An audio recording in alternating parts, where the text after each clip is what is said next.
Hello दोस्तों, कैसे हैं आप लोग। स्वागत है आप सभी का मेरे यूट्यूब चैनल लाइव जर्नल पर। तो जैसा कि कल रात 10 बजे आंसर की आ गई यूपीएसआई की, तो मैं सोचा कि कल एक इन्फॉर्मेटिव शॉर्ट्स वीडियो मैंने डाल दिया था नोटिस रिगार्डिंग, लेकिन मैं सोचा कि आप सभी लोग अपने मार्क्स चेक कर लें, उसके बाद ही एक वीडियो बनाकर कुछ चर्चा कर दी जाए। क्योंकि अब काफ़ी लोग जो असमंजस की स्थिति में थे पहले, अब उनकी जो परेशानी थी वो दूर हो गई है। क्योंकि जिन प्रश्नों पर कन्फ्यूजन था या जो प्रश्नों में उनको समस्या हो रही थी वो सभी क्लियर हो गए, और ऑफिशियल आंसर की से सभी आप लोगों ने अपने मार्क्स भी काउंट कर लिए होंगे। जैसा कि मैंने शॉर्ट्स में भी बताया था कि आप अपने मार्क्स ओएमआर के जरिए काउंट करिएगा, और उस पर जो गलत प्रश्न है उसको गोला बना दीजिएगा, जिससे कि आपके सही और गलत प्रश्नों का वास्तविक निर्धारण हो सके। तो ये रही आंसर की बात। मैं पहले अपनी बात बता देता हूँ। तो जैसा कि मैं पूर्व में बताया था, मेरे प्रश्नों को मैंने 2-3 प्लेटफॉर्म से क्रॉस चेक कर लिया था। तो जितने प्रश्न मेरे सही थे पूर्व में उतने ही सही हैं।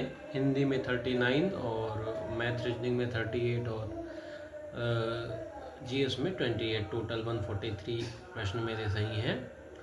और इसके अतिरिक्त आप लोगों के जितने भी प्रश्न सही हैं कमेंट सेक्शन में बताइएगा मुझे कैसा रहा, किसके प्रश्न कितने कम हुए और कितने ज़्यादा हुए। मेरी शिफ्ट 15 की सेकंड शिफ्ट थी, और अभी कुछ लोगों को कन्फ्यूजन है एक दो प्रश्नों को लेकर, जिन्होंने ऑब्जेक्शन मतलब जो ऑब्जेक्शन लगाने का सोच रहे होंगे। मुझे क्लियर है, हालांकि एक वो राष्ट्रपति वाला प्रश्न है कि आपातकाल को निरस्त करने का अंतिम अधिकार किसके पास होता है। तो वो मेरे हिसाब से, मेरे अकॉर्डिंग राष्ट्रपति ही सही होना चाहिए। क्योंकि लोकसभा एक साधारण बहुमत से वो पास करके साधारण बहुमत से एक विधेयक पास करके, विधेयक नहीं कहूँगा, एक साधारण बहुमत से एक प्रकार की प्रतिबद्धता स्थापित कर सकती है कि राष्ट्रपति को वो आपातकाल का आदेश निरस्त करना हो। लेकिन अंतिम अधिकार राष्ट्रपति का ही होता है, वही निरस्त करते हैं। तो ये एक विवाद की स्थिति है। तो उसमें जो भी अभी तक का उत्तर है और बाद में जो फाइनल आंसर की आएगी ऑब्जेक्शन के बाद, उसका निर्धारण आयोग करेगा क्या उत्तर होगा। जो मुझे लगा वो मैंने आप लोगों के सामने बता दिया। बाकी ये भी नहीं है कि मैं पूरी तरीके से सही हूँ, लेकिन मुझे जहाँ तक जानकारी है ऐसा है। इसके अलावा एक संसद के कर वाला प्रश्न था, उसमें भी उत्तर सही ही दिया है। क्योंकि कैबिनेट के मंत्री और पूरी कैबिनेट करों को बढ़ा सकती है, और बाकी अन्य संसद का काम करों को बढ़ाना नहीं है। करों को कम करना और कर को समाप्त करना, ये संसद का कार्य है। हो सकता है क्योंकि मेरा भी गलत है ये प्रश्न, लेकिन फिर भी मेरा मानना है कि ये प्रश्न सही है। तो ये दो प्रश्न मुझे अभी तक के 15 की सेकंड शिफ्ट में जो वीडियो मैंने भी देखे हैं और लोगों से बात की है, तो मुझे लगा ये दो प्रश्नों पर थोड़ा सा विवाद की स्थिति है। हालांकि मेरे हिसाब से दोनों प्रश्न सही है, बाकी आयोग का निर्णय ही अंतिम होगा। आप लोग, अगर आपको लगता है तो आप अलग अलग सोर्स से ऑब्जेक्शन के रिगार्डिंग जो साक्ष्य हैं वो कलेक्ट कर लीजिए, उसके आधार पर आप अपनी आपत्ति दर्ज कराइए। इसके अतिरिक्त जो अन्य शिफ्ट हैं, 14 की सेकंड शिफ्ट है, वहाँ पर कुछ प्रश्नों पर आपत्ति हो रही है शायद। और भी जो दो शिफ्ट हैं, 14 की फर्स्ट और 15 की फर्स्ट, इसमें एक आध दो प्रश्नों पर हो तो वो अलग बात है। तो कुल मिलाकर आप लोगों ने अपने मार्क्स तो चेक कर लिए होंगे।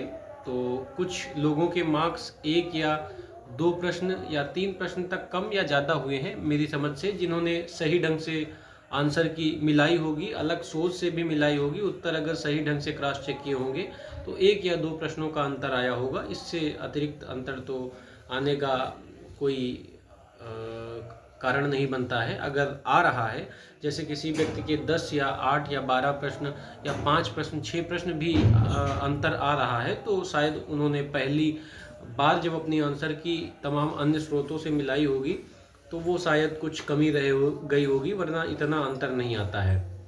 अब बात करें जो हमारे मित्र सबसे ज़्यादा जिनके मार्क्स 130 से 145 के बीच हैं, ये एक कैटेगरी है जिसके कैंडिडेट सबसे ज़्यादा परेशान हैं, सबसे ज़्यादा असमंजस की स्थिति में है। और जैसे जैसे इनमें मार्क्स 130 से 145 की ओर जैसे जैसे आप बढ़ते जाएंगे, वैसे वैसे ये असमंजस की स्थिति और बढ़ती जाती है। अब जिनके मार्क्स 140 से भी ऊपर हैं वो थोड़ा सा रिलैक्स है, हालांकि 140 मार्क्स के ऊपर भी जिनके मार्क्स हैं वो थोड़ा सा चिंतित कम है, लेकिन जिनके मार्क्स 130 से 140 क्वेश्चन के आसपास है, मार्क्स माफ करिएगा मित्रों, मैं मार्क्स बार बार बोल रहा हूँ, मतलब प्रश्न, जिनके प्रश्न 130 से 140 प्रश्नों के बीच हैं वो ओबीसी, जनरल और ईडब्ल्यूएस कैटेगरी के अभ्यर्थी थोड़े से ज़्यादा चिंतित हैं, और मैं इसे 145 तक ले जाना उचित समझूंगा। तो आप सभी को मेरी तरफ से जो सलाह रहेगी, मैं अपने एक्सपीरियंस से जो भी बताना अगर मुझे हो तो मैं बताऊंगा कि आप लोगों में से जिनको लगता है कि 28 मिनट में फिजिकल रनिंग करना उनके लिए थोड़ा मुश्किल होगा, क्योंकि प्रत्येक व्यक्ति अपनी क्षमता, शारीरिक क्षमता का निर्धारण स्वयं करने की स्थिति में है। तो अगर आपको लगता है ऐसा तो आप हल्का फिजिकल रनिंग, जैसे 5 किलोमीटर नहीं, लेकिन 1 किलोमीटर, 500 मीटर या 1500 मीटर, जो भी अपनी क्षमता के अनुसार थोड़ा थोड़ा रनिंग करना आप लोग स्टार्ट कर दीजिए। और उसके साथ आप अपनी पढ़ाई को ज़रूर जारी रखिए। मेरी ये सलाह प्राथमिकता में रहेगी कि आप अपनी पढ़ाई को ज़रूर जारी रखिए, क्योंकि जैसा कि मैंने अपने पूर्व वीडियो में भी बताया था कि मेरे 138 मार्क्स से प्रश्न सही थे असिस्टेंट ऑपरेटर में, शायद मुझे रनिंग का मौका भी नहीं मिला था। इसके पहले 119 प्रश्न मेरे 2021 में यूपीएसआई में सही थे, उसमें मैं आरक्षी के पद पर कार्यरत था, वहाँ भी मुझे रनिंग का अवसर नहीं प्राप्त हुआ था। तो इस आधार पर मैं कह सकता हूँ कि नॉर्मलाइजेशन का बहुत अच्छा रोल इसमें नहीं होगा, लेकिन फिर भी जो भी रोल होगा उस आधार पर नॉर्मलाइजेशन का कुछ ना कुछ महत्व तो देखने को मिलेगा।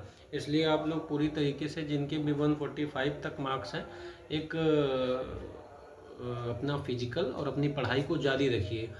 हालांकि थोड़ा बहुत आप उम्मीद तो कर ही सकते हैं, लेकिन जिनके 130 और 140 क्वेश्चन के बीच जो सही है वो भी अपनी असमंजस की स्थिति में ना रहें, क्योंकि मेरा मानना है कि 130 से 145 के बीच, और स्पेशल कैटेगरी ओबीसी, डब्ल्यूएस और जनरल के लिए जो 135 से 145 के बीच की कैटेगरी है, ये सभी रेस में है। जैसा कि मैंने अपने पूर्व वीडियो में भी कहा था, ये सभी अंतिम फिजिकल का परिणाम और अंतिम परिणाम आने की स्थिति में रेस में रहेंगे। हालांकि फिजिकल के परिणाम आने पर बहुत सारी स्थिति वैसे ही क्लियर हो जाएगी। अगर आपके मार्क्स, अगर प्रश्नों की बात करूं, अगर 130 से 135 के बीच कट ऑफ लगती है तो उसमें +5 या +6 या 7 क्वेश्चन जिनके ज़्यादा होंगे उनकी उम्मीद ज़्यादा सकारात्मक होंगी। और यदि यही कट ऑफ 130 के आसपास लगती है या 125 के आसपास लगती है तो 135 तक भी उम्मीदें की जा सकती हैं। तो अभी से कोई भी कयास लगा देना या किसी कटाप पर 100% जो है ट्रस्ट करके और चीज़ें उसी के अनुसार करने लगना, ये कहीं भी बुद्धिमानी वाली बात नहीं होगी। हालांकि अभी कुछ बड़े प्लेटफॉर्म, खासकर RWA या फिर अन्य जो भी प्लेटफॉर्म हैं, डाटा जो भी लेते हैं, कलेक्ट करते हैं, उसके बाद एक अनुमान देते हैं, और जिनके अनुमान थोड़ा बहुत सटीक बैठते हैं उनके अनुमान से भी आप अंदाज़ा लगा सकते हैं। और अंदाज़ा लगाने की बात भी नहीं है, अगर आप वास्तविक स्थिति में एक प्रतियोगी अभ्यर्थी हैं और आपने इधर के 4, 5, 6 परीक्षाओं में प्रतिभाग किया है और आप अच्छी स्थिति में रहे हैं उन परीक्षाओं में, तो आपको इतना हर हाल में ज्ञात होगा कि आपके प्रश्न जो हैं या आपके मार्क्स जो हैं आपको किस स्थिति तक पहुंचाने के मामले में सक्षम हैं, ये तो आपको पता होगा। और यदि आपको कुछ डाउट है तो आप उन वीडियोज़ को देख लेंगे जो कट ऑफ के डाटा के आधार पर कुछ बड़े चैनल वीडियोज़ देते हैं, तो उसके आधार पर आपको एक अंदाज़ा लग जाएगा। लेकिन आप इस लूप में फंसकर मत रहिएगा कि डेली कट ऑफ के वीडियो देखते जा रहे हैं और थोड़ा सा निराशा आ रही है, फिर थोड़ा सा खुश हो जा रहे हैं। इसके इस तरीके से आपके दिन बीतते चले जा रहे हैं, आपको अंदाज़ा भी नहीं होगा कि कैसे एक महीने और 2 महीने बीत जाएंगे, आपका परिणाम आ जाएगा। यदि उस परिणाम में आपका नाम होगा तो आप थोड़ा खुश होंगे। यदि उस परिणाम में आपका नाम होगा और आपके 5-6 प्रश्न ज़्यादा होंगे, 8 प्रश्न ज़्यादा होंगे, तो आप ज़्यादा खुश होंगे। यदि आपका उस परिणाम में नाम नहीं हुआ तो आप दुखी होंगे। लेकिन इन तीनों स्थिति में यदि आपने अपनी पढ़ाई पूर्व में जारी कर रखी है तो आप शायद किसी और परीक्षा में प्रतिभाग कर चुके होंगे या करने की स्थिति में होंगे, लेकिन इस बात का रिग्रेट तो नहीं रहेगा कि आपने जो है ये जो बीता हुआ 1 महीना या 2 महीना है आपने कट ऑफ देखने या इसी चिंता में व्यतीत कर दिया। और फिजिकल की बात में भी यही कहना चाहूँगा कि शारीरिक क्षमता के आधार पर अगर आपको लगता है कि आप 28 मिनट में 5 किलोमीटर रनिंग करना आपके लिए बहुत बड़ा काम नहीं है, आपने पहले भी कई बार फिजिकल किया है, तो आप अभी थोड़ा वेट कर लीजिए जब अप्रैल ख़त्म हो जाए, क्योंकि जैसा लोग बता रहे हैं मई लास्ट तक इसका परिणाम आने की उम्मीद है। तो आप अप्रैल को जाने दीजिए, अप्रैल के बाद मई से शुरू करिएगा थोड़ा बहुत फिजिकल। और जिनका बॉडी वेट ज़्यादा है या फिर जिनको लगता है कि उन्होंने फिजिकल अभी तक नहीं किया है, वो उनको थोड़ा संशय है अपने ऊपर, वो थोड़ा सा फिजिकल हल्का फुल्का कर सकते हैं, बस इतना जिससे उनकी पढ़ाई भी जारी रह सके। धीरे धीरे जैसे समय बीतता जाएगा और आपका मई आता जाएगा, परिणाम के नज़दीक आते जाएंगे, वैसे वैसे अपने फिजिकल में दूरी और लंबाई और राउंड बढ़ा दीजिएगा आप। और ऐसा करके आपको थकान भी महसूस कम होगी और आप अपने पढ़ाई को भी निरंतर आगे कैरी करके ले जा पाएंगे। तो मेरी समझ से ये चीज़ें सही रहेंगी। बाकी कन्फ्यूज़न तो रहेगा, अंतिम तक रहेगा, क्योंकि मैंने अभी तक बहुत सारे परीक्षाओं में अंतिम दौर तक का सफ़र तय किया है, बहुत जगह चयन भी हुआ है, बहुत जगह अंतिम लिस्ट से बाहर भी हुआ हूँ। तो मुझे इस बात का अंदाज़ा है कि आपकी जो ये कन्फ्यूजन वाली स्थिति है ये बनी रहेगी अंतिम तक। जिस दिन आपका पीडीएफ में नाम होगा उस दिन आपका ये कन्फ्यूजन दूर होगा, लेकिन उसकी तीव्रता को तो थोड़ा बहुत कम किया जा सकता है ना, अनावश्यक बोझ के तौर पर प्रयोग न करके। और कट ऑफ की ही वीडियो देखनी है तो शाम में या सुबह में आप देख लीजिए ना कट ऑफ की वीडियो, या अभी जब भी पढ़ के आप जो है थोड़ा सा बोर महसूस कर रहे हो, 2-4-5 घंटे की पढ़ाई कर ली तो 1-2 कट ऑफ की वीडियो देख लीजिए, क्या दिक्कत है। तब कट ऑफ की वीडियो देख लीजिए, या जो भी सुझाव लेने हैं या किसी से बात करनी है, आप अपने फ्रेंड सर्कल में भी साथ बात का अंदाज़ा लगा सकते हैं। जैसे फ़ोन से बातचीत करने पर भी आपको बहुत सारी चीज़ें क्लियर पता चलती हैं। और हाँ, एक और सुझाव मेरी तरफ से रहेगा, जो आप लोगों के नंबर सुन रहे हैं या उनके द्वारा बताए जा रहे हैं वो लगभग नंबर सही हैं, मतलब लगभग प्रश्न सही हैं लोगों के जो बता रहे हैं, लेकिन उनमें भी कुछ एरर ऑफ मार्जिन होता है। बहुत सारे लोग होते हैं, चूँकि सबको पता है कि यूपीएसआई में मार्क्स डिक्लेयर नहीं किए जाते अंतिम चयन के पश्चात भी, तो उस आधार पर अगर मेरे मान लीजिए कि 143 मार्क प्रश्न सही है तो मैं उसको 146 या 148 बता दूंगा।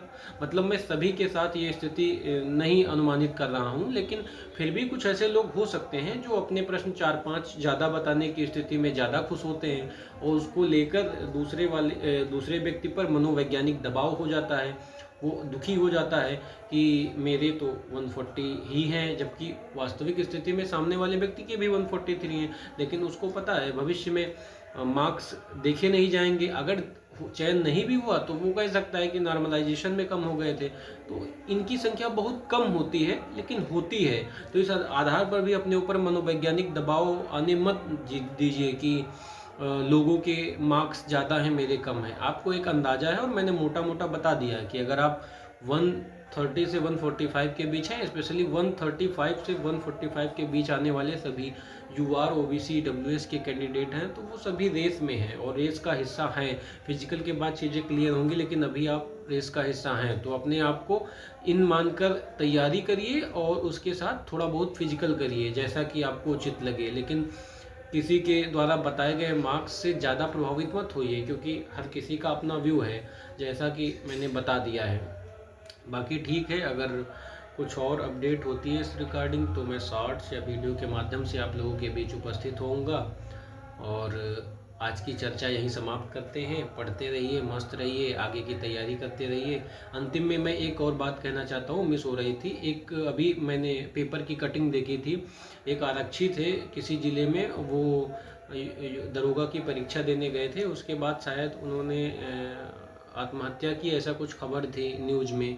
तो जो भी चीज़ें उनके द्वारा बताई गई या खबर के माध्यम से मुझे पता चली, वो काफ़ी निराशाजनक है। तो अगर कोई ऐसी स्थिति बनती है, आप ज़्यादा निराशा महसूस करते हैं या ज़्यादा नाखुश महसूस करते हैं, या आपको लगता है तो कि ऐसी स्थिति है, तो आप किसी अपने जानकार व्यक्ति से बात करिए, आप किसी अपने मित्र से बात कर लीजिए, अपने माता पिता से बात कर लीजिए, या जिसे भी अपना मार्गदर्शक मानते हैं उससे बात कर लीजिए।